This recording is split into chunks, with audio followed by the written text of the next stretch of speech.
We went to the moon seeking vengeance, but it found us first. Eris. Crota, the son of Oryx. We'd never faced anything like him. In the end, only I was left. Dun dun dun! Hello everyone, LucciUnicornRod here, bringing you a quick commentary over some Destiny gameplay. This is my first impression of one of the three, or actually the first three quests that Eris, I think that's how you pronounce her name, gives you at the beginning of the new DLC that launched this past Tuesday. Diff and I went through this by ourselves, level 30, everything is level 30. This is our first time playing it, and off the bat we were like, oh my god, this is cool, this is amazing, what is this, where are we, this is a new place, oh my god, what the fuck are these green bubbles that are spawning everywhere. And it was pretty, we were really like into it. We were like and then as we continued playing and started clearing out all these mobs in this area, we suddenly realized that this all kind of looked pretty familiar. Diff started pointing out some really interesting spots about it. She was like, hey, doesn't this look familiar? Isn't this where like a sniper would be? Oh, look at this. And yeah, we slowly realized that this is that area where the Fallen Walker spawns during the strike on Earth. And we realized that, hey, I think they're recycling areas on the Earth, and that's gonna be great. So we were not thrilled by that at any point in time. We were just kind of bummed out that that's what it was. I was legitimately confused. I thought this was a new area and everything. The way that we spawned, everything looked so different to me, and I was like, oh. But yeah, that's not the case. And yeah, so this is the end of the quest. Again, this is my first impressions, first gameplay of me and Diff and I playing. So we were pretty okay. We came here before. We knew this area, and we were like, oh cool, nice. I'm glad this place is actually being used in-game DLC that, you know, we're paying money for, but whatever, I guess. I can't really do anything about it. Side note, this is a little clip that I wanted to add into this because I do believe that there are pterodactyls in Destiny, as you can tell. Not many people believe me when I say there's pterodactyls, but here you go. Here's a perfect example of a ginormous bird that I'm pretty sure is a pterodactyl. But you know, let me just be crazy. Anyways, back to the gameplay. This is the second quest in Eris's, whatever her name is. Yes, don't mind me. Let me just fall off the map. One of many deaths that I'm gonna have. Yeah, this is our second quest.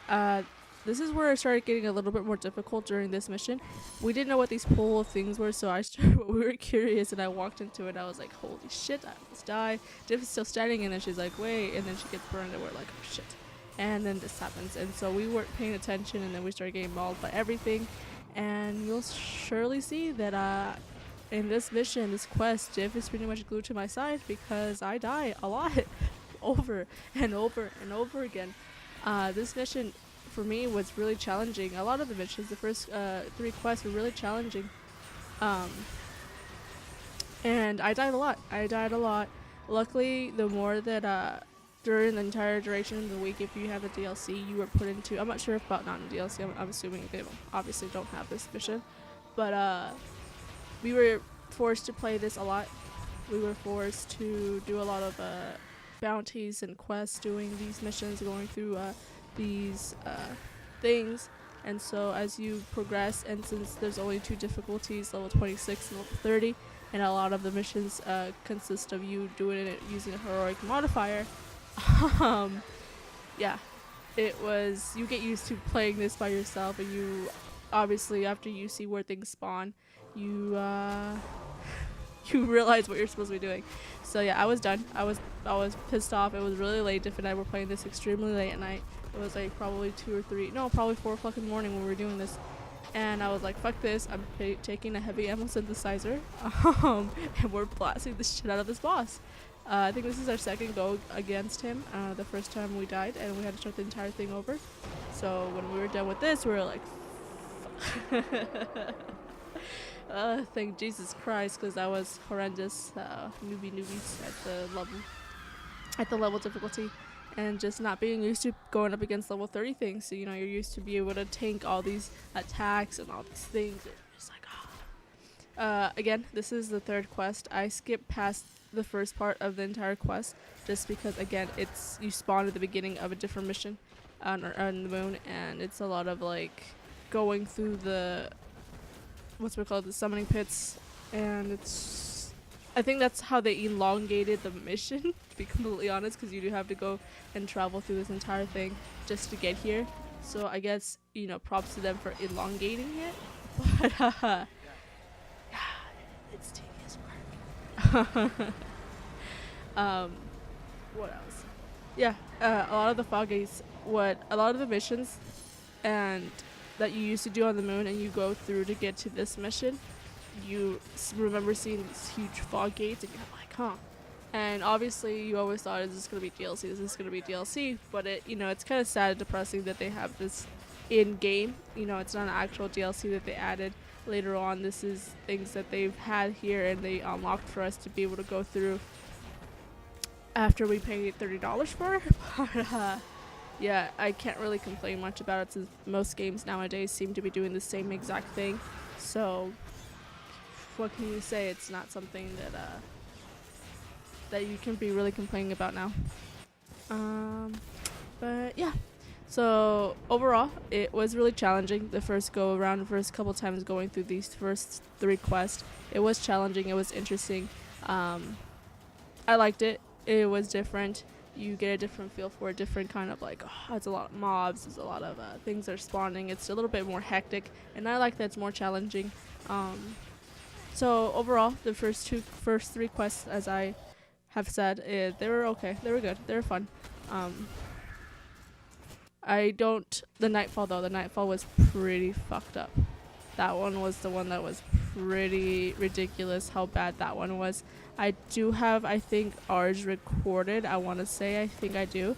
So I may upload what happened there. It was more deaths, but that Nightfall was just horrendous. It was people. I wanted to cry, and having to do that over and over again to help people. I mean, it did get easier, like anything else, but still, it was difficult within itself. It was really difficult. Even with the arc boost, it was a lot of deaths and a lot of spam of things.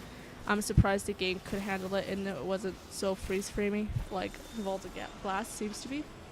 The Vault of Glass, if too many things are going on, it gets really freeze-framey, really laggy, and with that it was okay. Even though you had like 3-4 wizards shooting stuff at you, it was okay.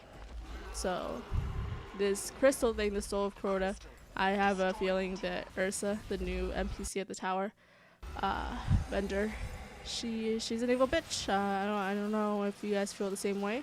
She seems to be having a shard of the Traveler. I don't know why she has that. You know, that's pretty mysterious to me. But she also has 3 eyes. I secretly think that she's a hive, that she was possessed by a hive, or was always a hive and decided to kill her entire fire team and try to steal the power of Crota and failed, and now here we are, and thus is connected to doing the whole raid.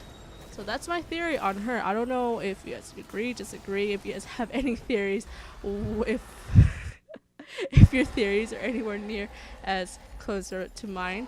But conspiracy thought there. I mean, it makes sense to me. I don't know why. Do you see he has 3 eyes? Do you see those 3 eyes? That bitch has 3 eyes too. And there is in the same exact place, and I'm pretty sure she's a hive. If not, I think she's the daughter of this dude. I'm not even gonna lie, she's all green and foamy and shit. And as much as Diff wants to say that she had to quote unquote adapt to the horrible conditions, I don't think that's true. But anyways, hopefully you guys enjoy my quick first impressions of the first 3 quests of the new DLC. And yeah, like, comment, and subscribe, and let me know what you guys thought. Bye bye.